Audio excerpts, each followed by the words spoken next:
안녕하세요. 참 사람살이라는 게 오래 살고 볼 일인 것 같습니다.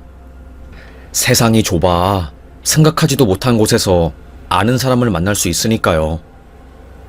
저는 사업을 하다가 쫄딱 말아먹고 공무원 시험을 봐서 미화원 일을 하고 있는 사람입니다. 제가 몇 년 전만 해도 사업으로 1년에 10억을 넘게 벌고 압구정동에 있는 호화로운 아파트에 살면서 누릴 수 있는 것들은 다 누렸거든요. 사실 저는 사치와는 관련이 없지만 와이프가 굉장히 꾸미고 놀러 다니는 것을 좋아하는 사람이었고, 그래서 저도 와이프를 행복하게 해주기 위해서 그랬죠. 자기야, 이번에 샤넬 신상에 엄청 이쁜 가방 나왔대. 가격대는 800이라는데. 아, 그래. 그럼 이번에 그 가방 당신 생일 선물로 사면 딱이겠다. 고마워. 제가 와이프에게 명품을 사주면 와이프는 세상에서 제일 환한 표정을 지으면서 기분이 좋다고, 남편이 최고라고 말을 해주니 저는 더더욱 와이프에게 잘해주었던 것 같아요. 그런데 그런 저의 행동들이 와이프를 점점 더 사치스럽게 만들었던 것이었죠. 아직도 생각하면 생각할수록 분합니다. 와이프는 저희 회사 회계팀에서 장부를 맡았어요. 그러다가 제가 중국 거래처와 계약 체결 과정에서 사기를 당한 거였습니다. 뭐라고? 김 실장, 대금을 먼저 보내기 전에 물건을 받았어야지. 어쩌자고 물건 받지도 않고 대금을 보낸 거야? 어떻게 하려고 그래? 그쪽에서는 지금 한 달째 연락이 없는 거고? 네, 전화도 안 받고 중국에 있는 사람 통해서 알아보니까 잠적한 모양인 것 같아요. 저희처럼 거래 크게 계약하고 나서 대금만 먼저 주고 물건 못 받은 기업이 거의 10군데가 넘고 피해액도 100억이 넘는데요. 그런데 중국 쪽이라서 소송 거는 것도 쉽지 않고, 일단 거래처 사장이라도 만나서 물건이라도 받아야 하는데, 결국 저희 회사는 사기를 당한 거였어요. 회사의 현금 흐름이 그 사기 때문에 전부 다 막히게 되었고, 다른 한국 거래처한테 돈을 못 주게 되면서 완전히 저희는 망하게 된 것이었죠. 다른 거래처가 돈을 못 받으니 저희에게 물건을 안 주고 저희는 수출을 못하게 되면서 돈을 못 벌고 매출이 안 나오니 자연스럽게 파산을 하게 된 겁니다. 그때 회계사를 통해서 알아보니까 회사 장부에 문제가 있더라고요. 아내분이 회사 장부 맡으셨다고 하셨죠? 2011년부터 지금 10억 넘게 현금이 빠져나가는데 모르셨어요? 페이퍼 컴퍼니를 만들어서 아내분이 그쪽으로 지속적으로 돈을 옮기고 있었어요. 청천벽력 같은 이야기였습니다. 네? 그게 무슨 소리예요? 제 아내가 그러면 회사 돈을 횡령했다는 겁니까? 네, 지금으로서는 그렇게 보여요. 이게 아무래도 금액이 큰데 왜 지금까지 모르셨나 의문이 들긴 하는데, 아내분이 장부를 관리해서 그러신 것 같아요. 심장이 덜컹했습니다. 그러니까 제 아내는 저 몰래 저희 회사 돈 수십억을 빼돌린 거였습니다. 자세히 알아보니 백수인 천한 명의로 회사를 설립하고 페이퍼 컴퍼니, 그러니까 횡령을 목적으로 만든 그 회사를 통해서 제 돈을 빼돌린 것이었죠. 장부 조작해서 대금을 주고 물건을 받은 것처럼 해서요. 당연히 아내가 회사의 모든 장부를 총괄하니까 저는 그 사실을 알 리가 없었고, 너무나도 큰 충격에 한동안 말을 잃었습니다. 세상에서 가장 사랑하는 아내, 내 딸을 잘 키워주고 최선을 다해서 양육을 하는 그 모습에 늘 마음 한켠에 미안함이 있어서 내가 해줄 수 있는 것은 뭐든 다 해주려고 그렇게 노력을 했는데, 알고 보니 그런 나의 착함과 선함을 이용하고 있었다는 게 가슴이 찢어지겠더라고요. 당신, 이번엔 나 파산 신청하면서 회계사한테 다 들었어. 지금까지 몇 년 동안 우리 회사에서 돈 빼돌린 거. 나 지금 정말로 돈 한 푼도 없거든? 당신이 지금까지 빼돌린 돈 나한테 군말 없이 주면 나 아무 말도 안 하고 그냥 당신이 한 짓 다 덮을게. 무슨 소리야, 당신. 지금 나를 의심하는 거야? 어떻게 와이프를 의심해? 해도 너무한 거 아니야? 정도껏 해야지. 아무리 생각해도 이건 아니지, 당신. 오히려 아내는 저에게 화를 냈습니다. 저도 참을 수 없어서 회계사가 정리해준 장부들과 페이퍼 컴퍼니 명의자가 적힌 종이를 그녀의 얼굴에 뿌리니 아내는 그걸 확인하고 아무 말도 못하더라고요. 그러다가 민망했던지 우리 친정이 힘들어서 내가 그랬어. 내가 당신한테 직접적으로 돈 달라고 말할 수는 없잖아. 소리치면서 집을 나가더라고요. 그 이후로 아내는 저와 연락이 끊겼고 처가댁과 처남도 아예 잠적을 했습니다. 나중에 들어보니까 그 집안 사위 회사에서 빼돌린 돈으로 해외로 나간 것 같던데.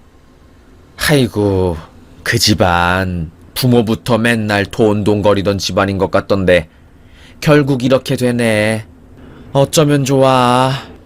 제 아내는 아예 제 돈을 들고 해외로 가게 되었고 결국에 저는 이혼 신청을 해서 2년 만에 이혼을 하게 되었습니다. 딸에게 너무나도 미안했어요. 하지만 딸내미도 엄마가 그런 짓을 할 줄은 몰랐어. 가족이라는 것은 함께 힘든 일이 있어도 같이 나아가서 해결하는 공동체인 것인데 엄마가 배신을 한 것이니까 벌을 받아야지. 나는 더 이상 엄마가 보고 싶거나 그런 마음이 없어. 그러니까 아빠, 나한테 미안해하지 말고 아빠 인생 살아. 나도 나대로 열심히 살 거니까. 딸은 정말 성숙한 아이였습니다. 어찌 보면 저보다 더 성숙하고 심적으로 마음이 넓은 아이 같아 보였어요. 저는 고개를 푹 숙인 뒤 하염없이 눈물을 떨구었습니다. 아빠가 당장 성공하지는 못하더라도 언젠간 꼭 성공해서 우리 딸 자랑스러운 아빠가 되도록 노력할게. 아빠, 그럴 필요 없어. 아빠가 어떤 일을 하는지에 따라 자랑스럽고 말고가 결정되는 게 아니라 아빠는 이미 아빠 그 자체로 내게는 너무나도 자랑스러운 존재야. 딸의 말에 저는 펑펑 울어버렸죠. 그렇게 저는 순수익만 10억이 넘는 사람에서 한 푼도 없는 땅거지가 되었습니다. 처음에는 어떻게든 노가다판에 나가서 돈이라도 벌려고 했지만 그것도 텃세가 있고 쉽지 않더라고요. 어릴 때부터 노가다판에 들어간 게 아니라 나이가 50이 넘은 상황에서 노가다를 하니 며칠만 해도 허리가 아프고 죽을 것 같았습니다. 양씨는 몸도 안 좋고 해서 내일부터는 안 나오는 게 나을 것 같아. 아무래도 같이 일하는 사람들이 신경이 쓰이나 봐. 양씨가 다칠까봐 양씨 쪽으로 신경이 가서 일을 잘 못하겠다고 하더라고. 속상하겠지만 양씨는 좋은 대학도 나오고 석사까지 한 인재니까 다른 쪽으로 양씨 장점을 살려서 일하는 게 나을 것 같아. 이거는 지금까지 한 일당이고 내가 미안해서 3만 원 더 넣었어. 가는 길에 딸내미한테 맛있는 거라도 사줘. 어쩔 수 없지요. 제가 방해가 되면 그 일은 안 하는 게 맞는 거지요. 그럼 감사합니다. 저는 몸으로 하는 일도 할 수 없게 되었어요. 곰곰이 생각을 해보다가 신문에서 한 기사를 본 겁니다. 명문대 졸업하고 대기업에서 퇴사한 40대 중년 남성. 미화원으로 다시 새 인생 시작하다. 라고요. 저는 그때 이건 내 일이다 라고 딱 생각이 든 겁니다. 제가 그래도 어릴 때는 공부를 열심히 해서 명문대라고 불릴 수 있는 대학에 들어갔고 거기서 경영학을 석사로 공부까지 했거든요. 공부나 시험에 있어서는 떨어지지 않을 자신이 있었고 그래서 저는 뭐에 홀린 듯이 바로 미어원 공부를 시작하게 되었습니다. 기본 체력이 있었기 때문에 바로 실기랑 필기를 합격해서 채용될 수 있었지만 면접에서 나이 때문에 떨어지게 되었어요. 그래도 저는 하면 되는 사람이구나 라는 것을 깨닫게 되고 미어원 외주업체에 들어가서 일을 하게 되었습니다. 저랑 꽤나 잘 맞았어요. 함께 일하는 사람들도 죽이 맞았고 적어도 노가다 일보다는 훨씬 쉽더라고요. 에휴, 진작에 이 일을 할 걸 그랬어. 딸도 아빠, 이제 아빠가 일 나가니까 나도 기쁘다. 아침마다 항상 아빠가 신문 보면서 울상 짓는 게 마음이 아팠는데 이제는 아침에 샤워하고 나가니까 되게 멋있어 보여. 딸내미도 저를 응원했어요. 그렇게 저는 소소하게 일하면서 다시 사회의 한 구성원으로 들어가게 되었습니다. 같이 일하는 청소부 식구들은 제가 예전에 한 중소기업의 사장이었다는 것을 듣고 엄청 놀라더라고요. 아이고, 그럼 저희가 뭐 양사장이라고 불러야 하는 거 아니겠습니까? 아유, 됐어요. 그런 게 다 무슨 소용이겠습니까? 다 필요 없지요. 과거는 과거이고 현재가 중요한 거 아니겠습니까? 저도 과거 생각하면 지금 이 일 못하지요. 저도 별거 없습니다. 이따금씩 이런 대화를 나눌 때면 속상하긴 했어요. 사업가로서 잘 나가던 시절에는 정말로 화려했으니까요. 그래서 저는 청소 일을 하면서 사업으로 다시 성공하겠다는 그 의지를 마음속에 항상 품고 살았던 것 같아요. 하여튼 그렇게 착실하게 일하면서 돈을 모으고 살 때 딸이 갑자기 그러더라고요. 아빠, 나 결혼하고 싶은 남자 생겼어. 이 남자 놓치면 앞으로 결혼 못할 것 같고 내가 생각하기에 정말로 좋은 사람이라고 생각해서 절대로 놓치고 싶지 않아. 딸이 그렇게 확신을 가지고 말하는 남자는 처음이었습니다. 그런데 아무래도 남자로서 딸내미가 불같은 사랑에 빠져서 멀리 보지 못하고 근시안적인 선택을 하는 건 아닐까 걱정이 되더라고요. 아빠는 우리 딸이 좋다는 남자는 다 믿기는 하지만 그래도 조금 오랫동안 교제를 해보고 이 남자랑 평생을 살아도 될지 그런 거를 생각해보는 게 좋지 않을까? 제가 이렇게 말했음에도 불구하고 딸은 그 남자랑 결혼하겠다고 말을 하더라고요. 저는 알겠어. 우리 딸을 믿는 만큼 딸이 데려온 남자도 아빠가 믿어야지. 그렇게 저는 사위를 만나게 되었습니다. 장인어른 인사드리겠습니다. 결혼 허락해 주셔서 정말로 감사합니다. 90도로 인사를 하고 아주 깍듯해 보였습니다. 하는 일은 작은 기업에서 일하는 평범한 남자였어요. 그런데 집안이 좋더라고요. 아빠가 판사 출신 변호사에 엄마도 꽤나 잘 나가는 사람이라고 하더라고요. 그래서 저는 내심 걱정이 되었지요. 속으로 내가 별 보잘것없는 일을 해서 우리 딸내미가 시댁에서 무시받는 건 아닌지 모르겠네. 걱정이 되네. 하지만 저의 걱정은 현실이 되었어요. 사위를 만나고 난 이후에 딸도 시댁에 가서 인사를 드렸나 봐요. 그런데 그 시댁에서 저희 딸내미를 무진장 무시하고 결혼 허락을 하고 싶지 않다고 뭐 그런 말을 한 모양이더라고요.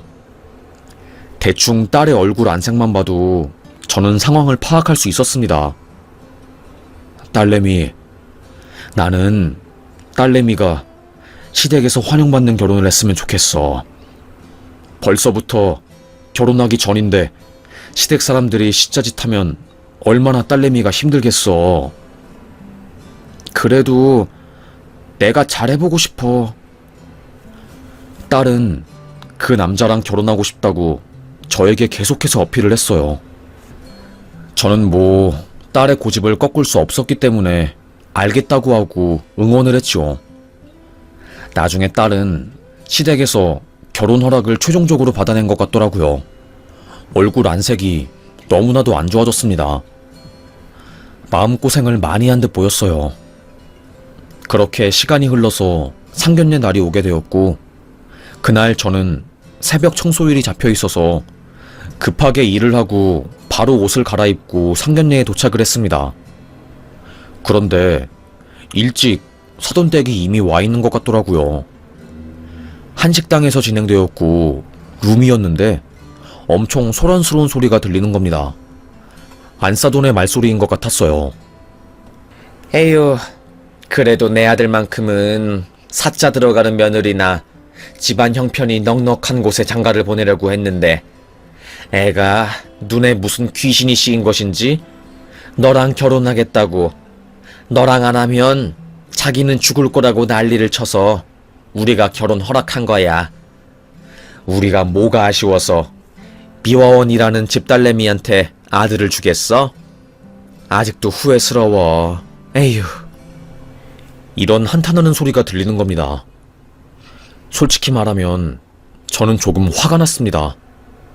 상견례장까지 와서 제 딸한테 구박을 하고 무시를 하는 게 이해가 안 되기도 하고 속상하더라고요. 속이 부글부글 끓었고 당장이라도 욕을 하면서 안싸돈 멱을 잡고 싶었지만 심호흡을 하고 감정을 진정시킨 후에 그곳에 들어가게 되었습니다. 문이 드르르륵 열리자 딸이 저를 쳐다보았고 익숙한 사위의 얼굴이 보였어요. 그리고 드디어 보게 된 사돈의 얼굴. 저는 깜짝 놀랐습니다. 아는 얼굴이 보였기 때문이었어요. 뭐야, 미숙이 아니야? 세상에, 오빠! 알고 보니 안사돈은 제가 어릴 때 저희 동네에서 왕따를 당하던 미숙이었어요. 그때는 추녀에다가 엄청 못생기고 또 욕심도 많고 성격도 안 좋아서 마을 애들이 다 싫어했거든요. 그런 미숙이가 제 딸의 시어머니가 된다는 사실에 저는 너무 놀랐습니다. 미숙이는 깜짝 놀라서 의자에서 일어서다가 다리에 힘이 풀려서 주저앉았고, 저는 미숙이 손을 잡아 일으켜 세우면서 말했습니다. 아니, 내 딸이 요새 결혼 준비하면서 얼굴 안색이 너무 안 좋아졌더라고. 그런데 미숙이 너였구나. 내 딸의 시어머니 될 사람이. 미숙이는 제 말을 듣자마자 다리를 후덜덜거리면서 말하더라고요. 아니, 오빠 딸인 줄 알았으면 내가 안 그랬지. 아이고, 갑자기 미안하네. 고개를 푹 숙이더라고요. 왜냐하면 미숙이와 제가 같은 동네에 살 때 마을에서 왕따를 당하던 미숙이를 제가 구해줬거든요. 애들한테 너네들 사람 이렇게 괴롭히면 죄책감 안 드니? 그래, 미숙이가 너네를 돈으로 무시하고 그래서 너네가 미숙이 왕따 시키는 건 알겠지만 그래도 사람한테 돌 던지고 흙 던지고 밀치고 그런 거는 아니잖아. 소리를 지르면서 애들에게 화를 내니 그때부터 미숙이가 괴롭힘을 안 당했거든요.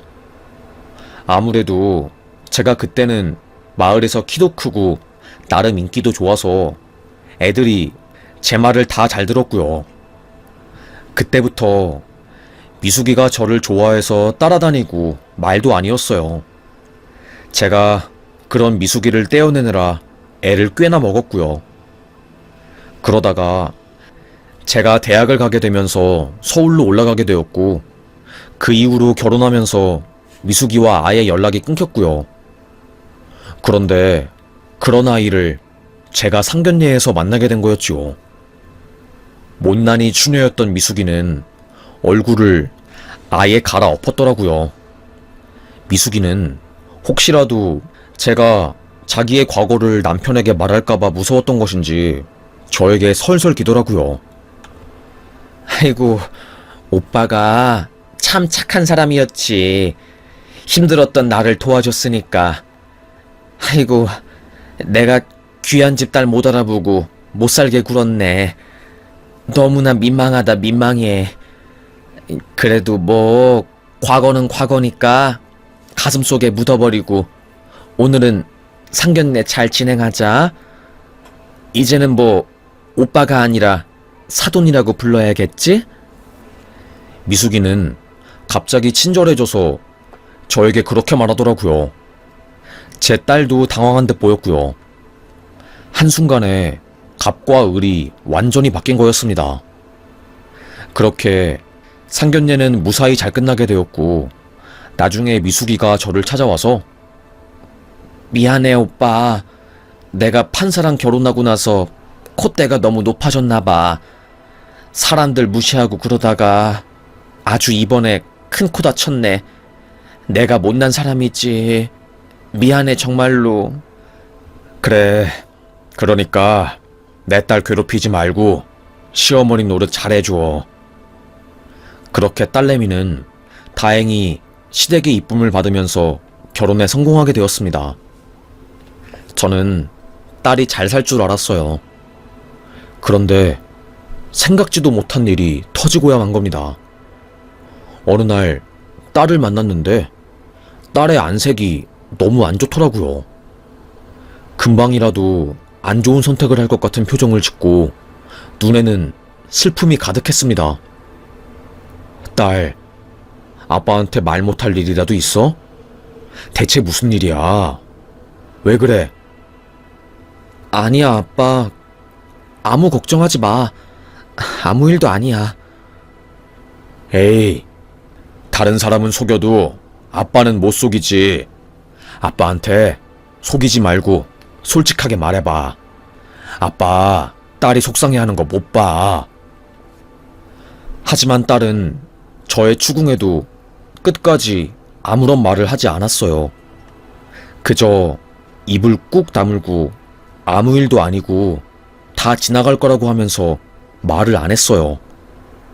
그러다가 딸내미가 저희 집에 왔다가 실수로 핸드폰을 집에 두고 간 거였어요.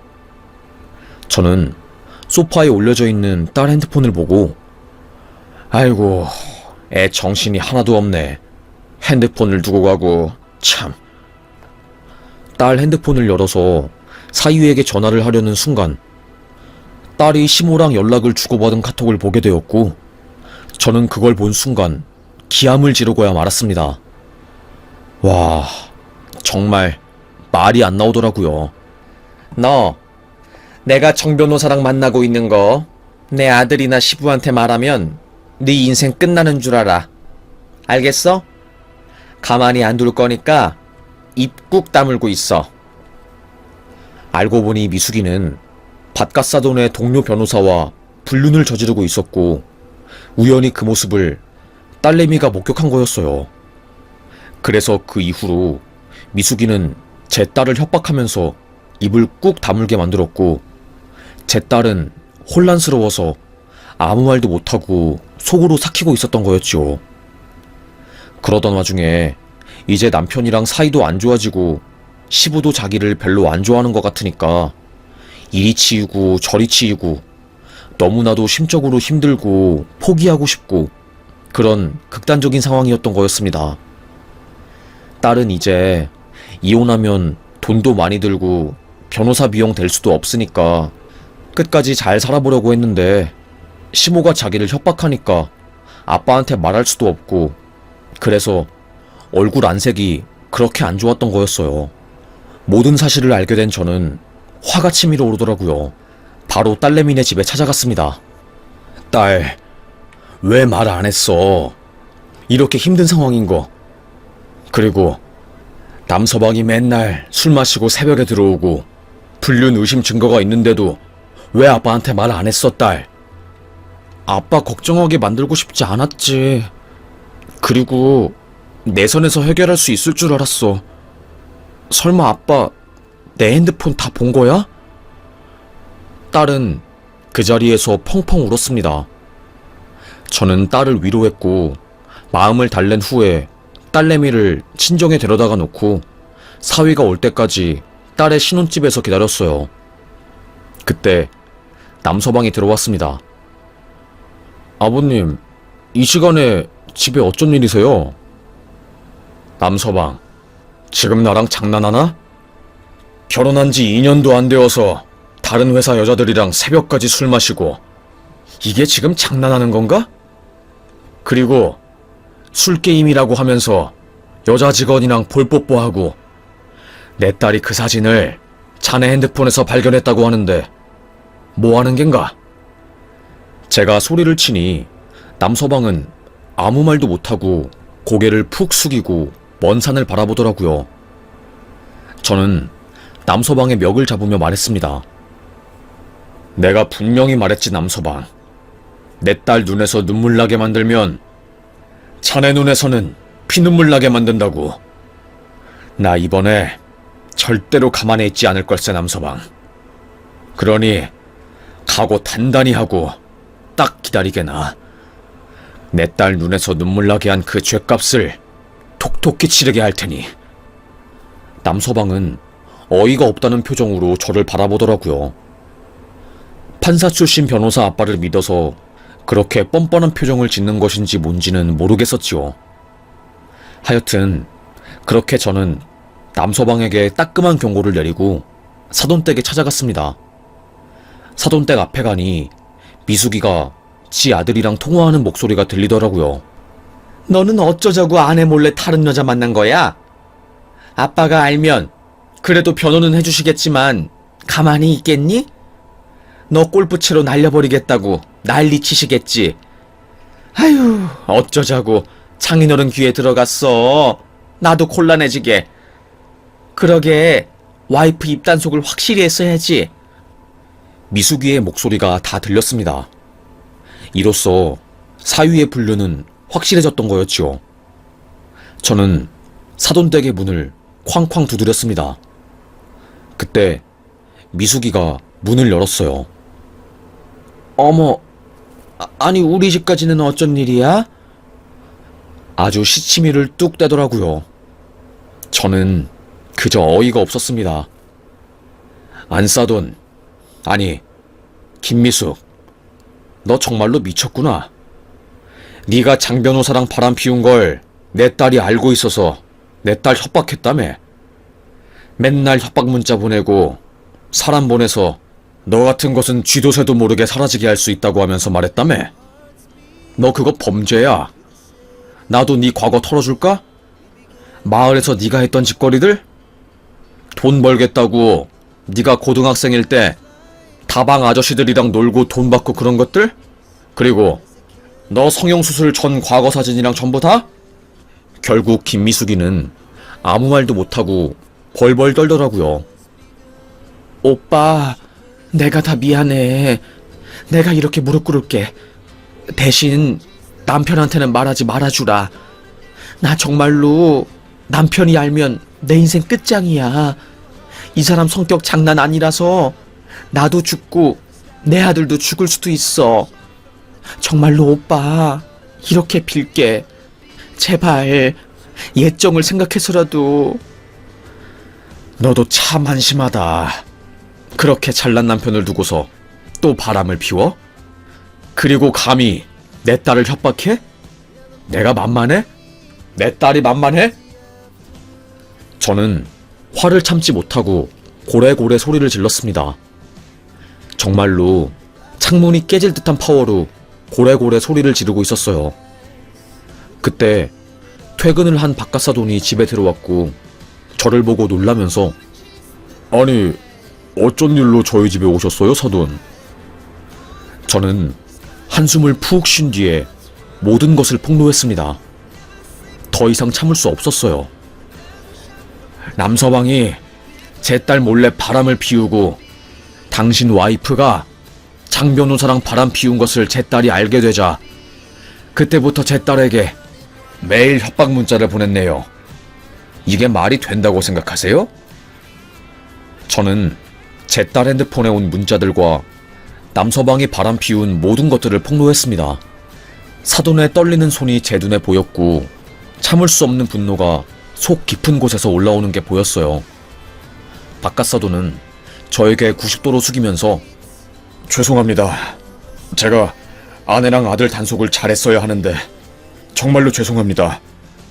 상처받은 따님은 마음 잘 추스르기를 바라면서 일단 댁에 가 계시면 제가 아내와 아들에게 단단히 경고하고 말해놓겠습니다.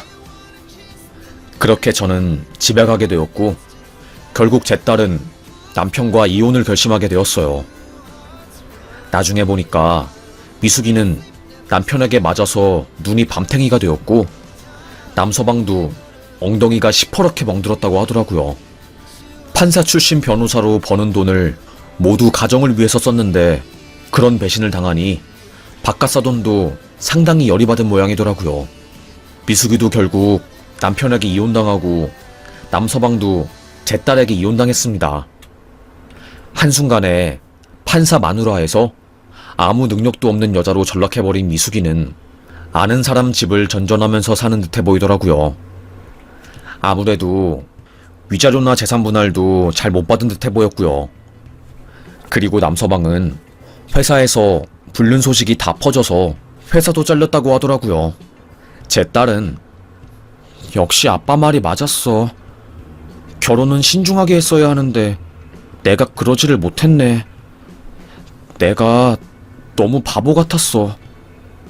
한순간에 불장난 같은 사랑에 빠져서 내 인생이 너무 힘들었어. 이제는 아빠 말 들어야겠어. 딸, 너무 자책하지 말고 이러면서 배우고 성장하는 거니까 이혼했다고 움츠러들지 마. 저는 딸을 위로했습니다. 그렇게 평범하게 살던 와중에 저희 미화원 청소팀 중에 사업하다가 망한 사람을 만나게 되었고 서로 의견이 맞아서 비대면 청소업체를 따로 창업하게 되었어요.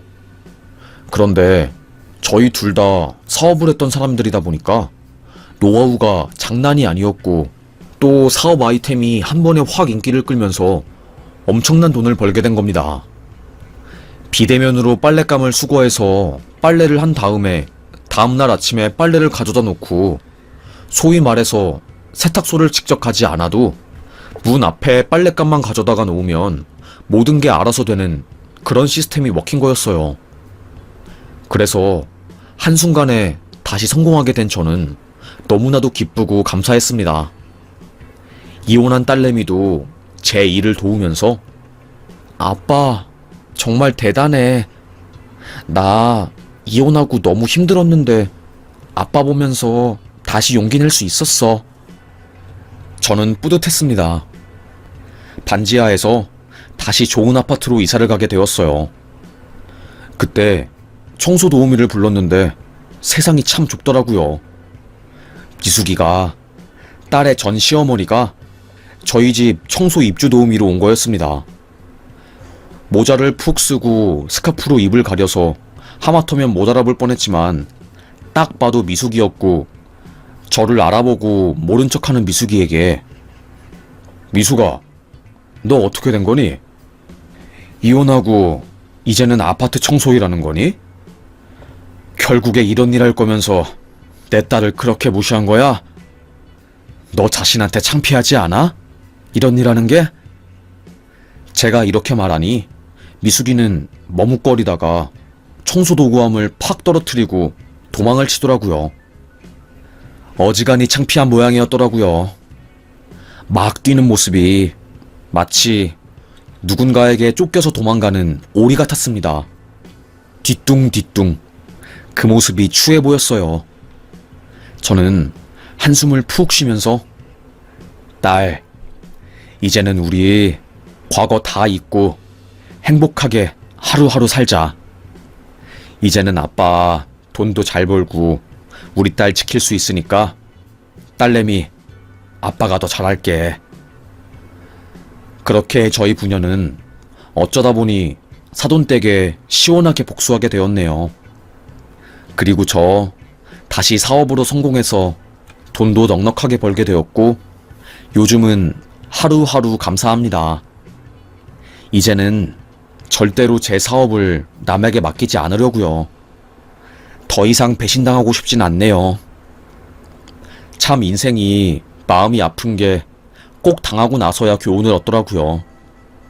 제 딸도 이혼하고 나서야 얼마나 남자 잘 만나는 게 중요한지 절절하게 깨닫게 되었고, 저도 배신당하고 나서야 얼마나 사람이 중요한 인재인지 알게 되었네요. 하지만 오히려 이런 힘든 일을 겪고 나니까 사소한 것들이 너무나도 감사하게 느껴지고, 제가 지금 느끼는 모든 순간들이 행복하고 감사합니다. 예전에는 당연하게 생각했던 순간들, 불어오는 바람, 나무의 그늘, 그리고 푸르른 바다와 시원한 대지의 포근한 그 느낌들, 이제는 모든 게 감사합니다. 자연 앞에서 겸손해지고 돈 많이 번다고 우쭐하지 않고 정말로 진짜 내가 느낄 수 있는 행복이 무엇인지 따라가다 보니까 그 끝에는 행복이 있는 것 같아요. 물론 매일매일이 행복하고 그러지는 않지만 그럼에도 불구하고 하나하나 작은 것에 감사하려고 하다 보니까 이제는 깨달은 것 같아요. 행복은 멀리 있지 않다고요. 가장 가까이에 있는 사람에게 최선을 다하고 내가 할 수 있는 모든 것들을 해주고 하다 보면 행복은 내 곁에 오는 것 같습니다. 사업 망하고 딸내미의 이혼부터 시작해서 아내의 도망까지 참 힘든 인생이었지만 그래도 지나고 나 보니까 마음이 훨씬 더 후련해지네요. 그리고 더 편안해지고요. 이래서 나이 잘 먹으면 사람이 편안해지고 내 자신을 더 잘 알게 된다고 하더니 이런 것 때문에 그런 말이 나오는 것 같습니다. 하여튼 여담이 길었는데 제가 하고 싶은 말은 아무리 힘든 일도 다 지나가니까 우리 행복하게 하루하루 잘 살았으면 좋겠어요. 오늘도 행복한 나날들 보내시길 바라고 우리 모두가 행복하면서 하루하루 잘 건강하게 살았으면 좋겠습니다. 저의 길고 긴 이야기 들어주셔서 정말로 감사합니다. 제 이야기 들어주신 모든 분들의 인생에 행운이 깃들길 바라면서 저는 여기서 사연 마무리하겠습니다. 감사합니다.